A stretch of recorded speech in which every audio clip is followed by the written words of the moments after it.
มาให้อยู่นี้อัดตู้หันเดี๋ยวให้เขาลงไปพุ่นเขาไปอาบน้ำอยู่ลุ่มพุ่นเดี๋ยวได้ยินน้องอิติ๊กกับแม่เท่าไปโลเอิญหันก็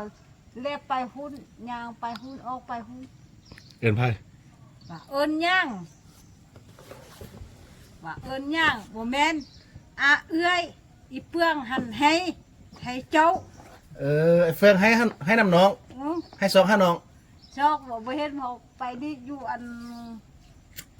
เขาอาบน้ำแล้วมานั่งอยู่เฮือนหัน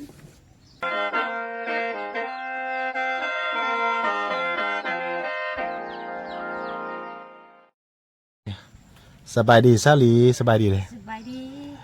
เป็นจะได้ได้เพิ่มมากเหรอว่าเฟืองนี้ดีบ่ดีไอ้ลูกลุงแก้วดีไปมาเชื่อไปก็ไปคติกายน้องกินเบียร์อยู่นี่ได้เลิกมืด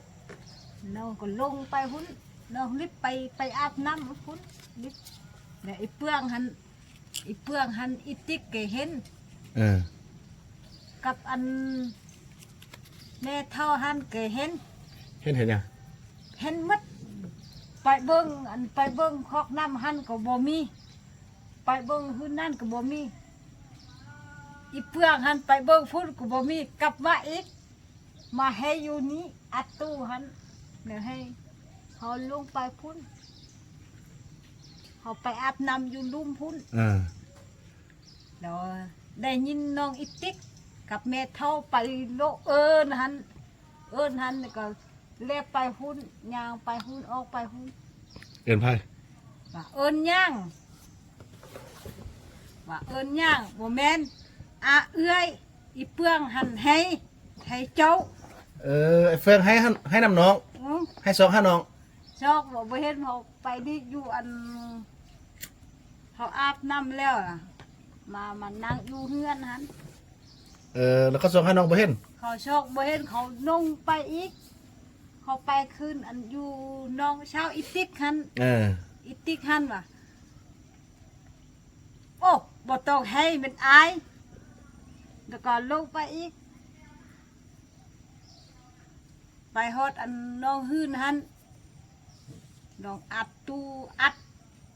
ช่างหันน้องลุงโชงลุงเชียแล้วได้ยินอิติ๊กกับอีมี่หันเท่ากันเอิญติมคืนเขาอยู่มิดเขา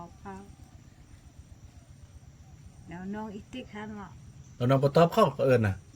น้องมิดอยู่บ่ได้ตอบเขาแล้วเขาอาจโจรสนนโจรช่วยให้เขามาอยู่นี่เขาอยู่จนให้จนช่วยไอ้เฟืองน่ะอีเฟืองเขาให้จนอันเสีย5 โมงดึกให้น้องกันหนึ่งนอนแม่นแน่ที่น้องไปนี่ไปอยู่พุ่นนอนอยู่ลุ่มหันบ่ได้ให้บ่น้องก็ให้ตีบ่ให้น้องตีอาบน้ำแล้วก็มานอนหื้นบ้านลุ่มหันโอ้ยเฟืองสอนเขาน้องเพิ่นจนให้อันบ่ขึ้นฮอดน้องเนาะบุตีน้องตีไอ้เฟืองน่ะบ่ได้ตีเขาว่าไปเบิ่งเอาขี่รถจักรหันไปพุ่นไปเบิ่งบ่มีกลับมาปะรถจักรหันปะกลับมาให้อยู่นี้ให้ห้าน้องโอ้เนาะมาแล้วสอนเขาน้องบ่เห็นมันบ่ชอกน้องบ่เห็นเขาให้มื้อใดให้อันติกายหุ่นนี่แต่โดนพุ่นนึงติโดนหุ่นมาแล้วไอ้เฟืองเพิ่นมาแล้ววันนี้บ่ให้เราตีอยู่กันซุมื้อเราตีบ่เนี่ยอยู่ซุมื้ออ้ายบ่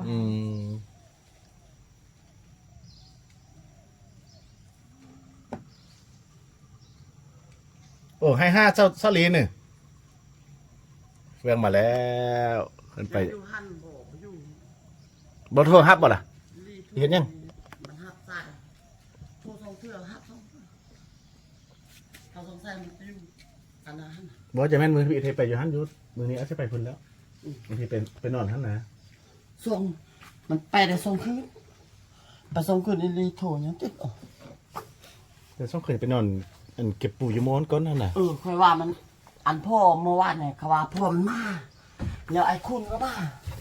เขามาใกล้ชิ้นเถอะจ้ะ น่ะก็โทรติดเนี่ย ติดป่ะ ติด ใช่ติดอยู่ครับบ่ล่ะ ถ้ามันหับไอ้แก้วนี่สมมติมันติดให้มันไปแล้วแกลูก ต้องให้สติ๊ก มันพับซ่า เบิ่งเป็นอะไร มันนั่งมันก็หับแหละ โอ้แบบนี้บ่ติดแบบนี้นะแบบนี้แปลว่าอันบ่มีสัญญาณ นะ คันมันกำลังมันมีเฮาเบิ่งอยู่นี่เด้เป็นภาษาไทยนะคันกำลังโทรแล้วแปลว่าบ่มีสัญญาณ บ่มีสัญญาณ โทรละได้แต่ว่าบ่มีสัญญาณ เมื่อวานเนี่ยเราโทรหับใส่ไป ว่าบ่มีบ่มีบ่มีบ่มีเน็ตอ่ะนะ ไม่อยู่นะ เพิ่นเพิ่นแน่ ไปเมื่อวานเนี่ยมันว่ามาเจอบุคุณเจอบุคุณเจอพ่อนะแล้วถามว่าพ่อเขาเรียนบ่เอาว่าบ่เห็นแล้วเห็นไอ้คุณบอกเว้ยไอ้คุณเห็นน้อยหนึ่งบ่เห็นไปซื้อต้องออกไปหุ่นละก็มาซื้ออันกิน ไปแล้วมาคืนนี้แล้วก็นี่แหละถ้ามันจอมน่ะ นะ นี่ตะพูนมาผู้เดียว พ่อก็มาพ่อมัน อีมันมาแล้วพากันเป็ดเลยที่คานนอน แล้วไอ้ติ๊กไปแล้วไปเจอมันนะคุณแล้วมันโทรมาเอาคุณมาฮอนนี่แล้วก็ มานอนหันได้คืนหนึ่งบอกเขาลงไปอันนี้จอมมันนี่ว่าไอ้คุณมาไอ้คุณได้สิ้นบอกบู๊เอาค่อยออกลงไปเนี่ยลงไปไปเห็นแล้วไปแล้ว บ่ได้ดอกบ่เห็นบ่แบ่งเขาจะคนหรือว่าต้องเอาไปค่ายหมดว่ะ เขาว่า ต้องได้ มัน แห จะ ละ ปขาย ต้องได้ ได้คนได้มันประมาณ อืม ก็ป้าเอามาขายให้เท่ากินแดมขายซอยนอกินแดมบ่มีหยังกินอย่าไปวับพอมันไทยไปก็พอวาดไปก็เอาเข้าให้เต็มซื้ออนากาแฟซองทงซื้อไปทรายครบไป เนี่ย ไปป้าได้สิ้นหมูแล้วบ่ให้กินเลยปั๊บลงทุนหมัดจาก200,000 เอาละมื้อใดอันวานขี่รถไปนำห้านซาลีนะซาลีว่ามันว่าเจ้าเลาะหาซาลีมื้อใดว่าให้อยู่ดิแม่นแท้บ่นี่เด้ ตัวเนาะสลิดตัวเนาะ โอ้ยเพิ่นให้เด้ ไปเนาะ ให้ฮาซาลีเด้ คือให้ไอ้ เนาะน่ะบ่จังครับ ตัวอันนี้ ส่วนฮาซาลีบ่เฮ็ดเหรอให้อันบ่ ตัวเนาะไอ้ติดกับเราไปซื้อเครื่อง เราไปอาบน้ำนี่มื้อนั้นเนาะ เอาไปอาบน้ำมันค่ำแล้วไอ้ แล้วส่วนห้าไอ้เฟือกมันนั่งให้อยู่นี่เด้ กว้างน้องอิติคันก็เห็น แหน่บ่ยอมรับอีก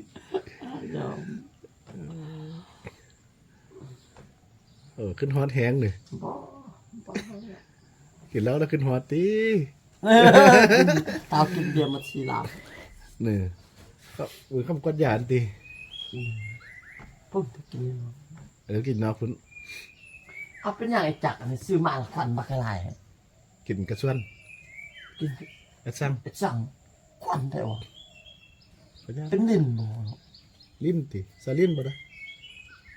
ก็ว่าเปลี่ยนลิ้นอันนะนี่น้องนกบอกว่าเขาบอกว่าเป็นลิ้นเก่าควัน ซื้อมาบ่ได้เปลี่ยนติ บ่ เอาลิ้นเก่าออกกันโอ้ โอ้ตัวนี้นะครับ มีบนสาลิ้นหวะ นี่โอ้นี่นะบอลซื้อ ในลิ้นมันก็ยังอันนี้ ยามบางทีมันลิ้นเก่านะ ที่เหม็นที่หนก บางที จะได้ปิ้งออกเนี่ยเขาเอาปองลิ้นมาให้นะ แม่นแล้วเขาบ่เป่งออกก่อนหัดอุ่นจักได้น้อยนึงแล้วเขาก็เอาเป่งออกแล้วก็ใส่ต้นไม้ ก็จะได้ปิ้งออก เอาก่อน 6 ล้าน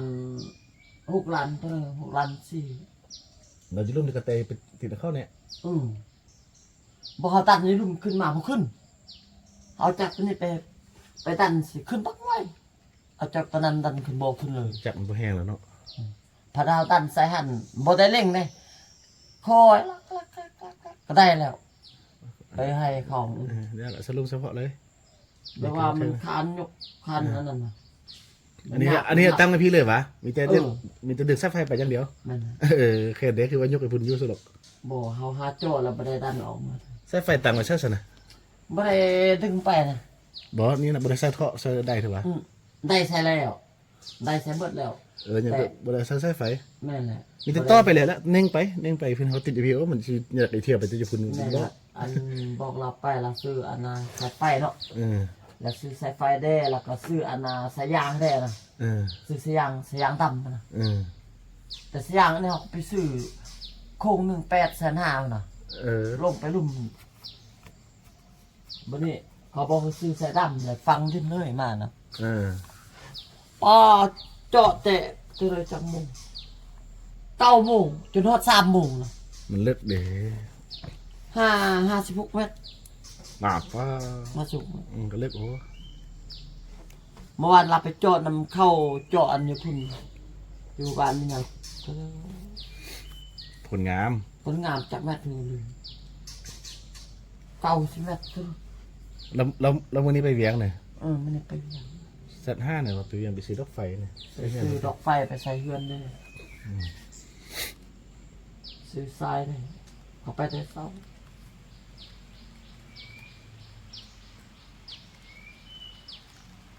โอ้ยฝนตกอีแล้วซะดิ ตกเลย ตกเสานี่มันเหมือนพายุเขาเด้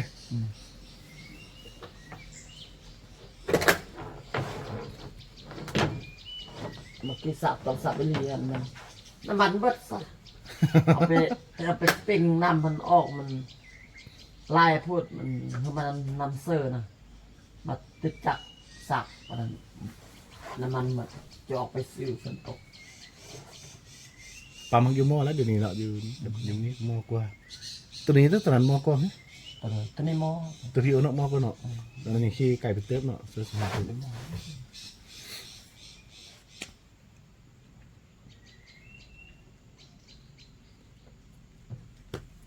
ตอนนี้เขาว่าดีกว่า แล้ว ตัวนั้น แล้วจีนเขาใส่ไฟฟ้าได้ดังสินะ เขาไปต่อยบ้านมันล่ะ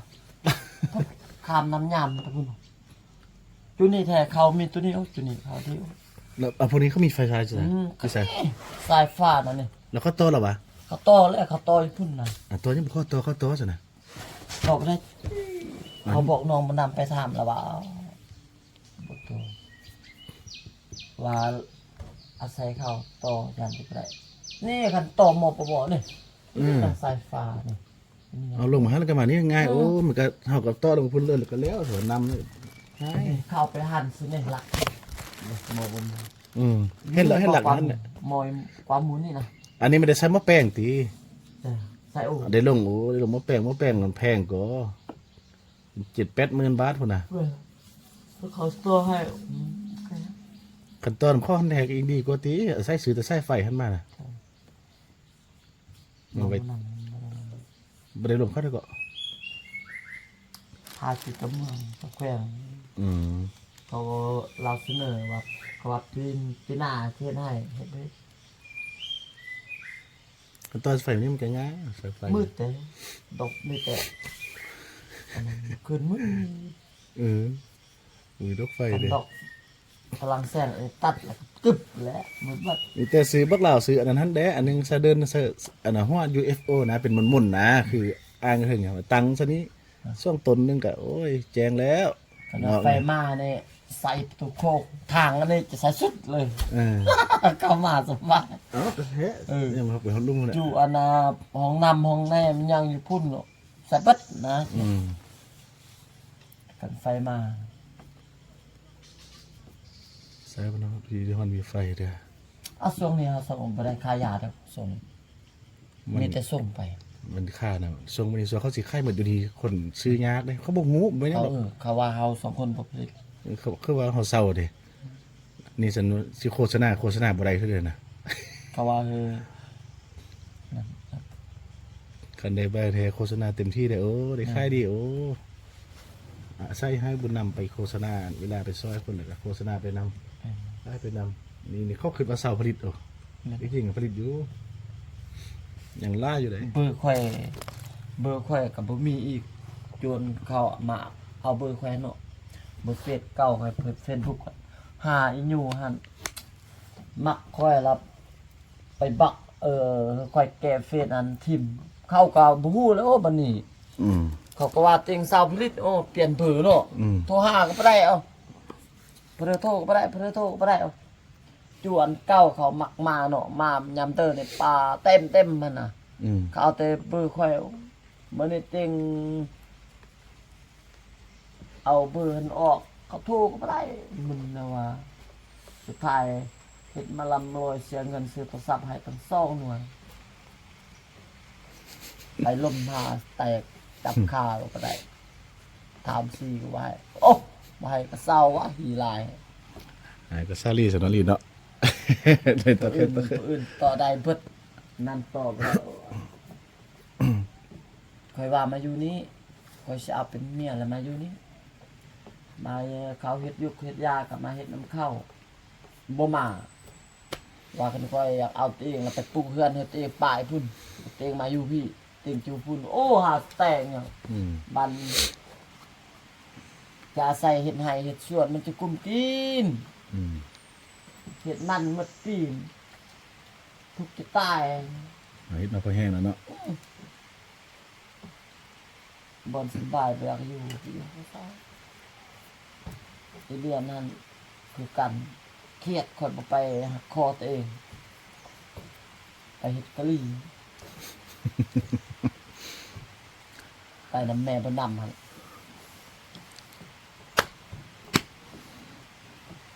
แม่นเป็นคนครับผม คันไอ้เฟืองเอาผู้สาวมานี่ฮะเอาบ่ลีคันไอ้เฟืองเอาเมียมานี่น่ะเอาบ่ฮะเอาบ่ เอาแต่เอาคนอื่น เจ้าก็เป็นเมียหลวง หรือว่าเป็นเมียน้อย เป็นเมียน้อยเอาเนาะ อีติ๊กก็ยังสิเป็นเมียน้อยอัน อาจจะเป็นเมียน้อยย่างเอาก่อนเนาะเป็นเมียน้อยเนาะโอ้ก็ได้เนาะ เอาก้อนก็เป็นเมียหลวงเอาเนาะ เออ เข้าก็เป็นเมียน้อยซะลี่แหล้วเสร็จแล้ว คันผู้อื่นมาเนี่ย ก็เบิ่งกันเอาผู้อื่นนำบ่ได้เนาะบ่ก็ได้ คันผู้สาวกันบ่ได้แล้วเนาะ กันเอาผู้อื่นเนี่ยบ่มีเงินมีคำแล้วก็จ่ายเบิดแล้ว อืม บ่ได้ก็จกไป อันนี้แทบบ่เปลืองเงินเนาะเนี่ยเนาะ อันนี้บ่เปลืองแต่นี่แต่เปลืองยาสูบกับเครื่องแบบว่าแต่งตัวของเรา แต่งหน้าแต่งตาติ เออ ว่าสำนันก็ปกติผู้หญิงน่ะ การเที่ยวเด้อก็หมดเที่ยวละ200,000แสนปลาย ประหยัดแล้วสำนันนะ ก็เป็น แกนเสียสูบเนี่ยบางเธอกับตุกหนึ่งเนาะ เขากับปั้นการสูบจนไล่กับเข้ามาเอาน้ำเหล้าน่ะติดเราบกขี้ที่ใครเบิ่งกับบกขี้ที่เลย อืม ไม่เท่าแพทย์เท่ามีบ่มีกับมาเอาน้ำเหล้าฮะอีกจอมบ่มีกับมาเอาน้ำเหล้าฮะ เจ้าบ่สุกยาวะ โอ้สุดเก่งไป นึ่ง จ้างผู้สิบยา ป้า เอาขอกินข้าวกินได้เอา วันนี้มีอันนั้นแล้ว ข้าว กินอยู่ลุมมาซุ่มกันเถิงก็ได้คลิปนี้ลาไปก่อนทุกคนพบกันใหม่คลิปต่อไปสบายดี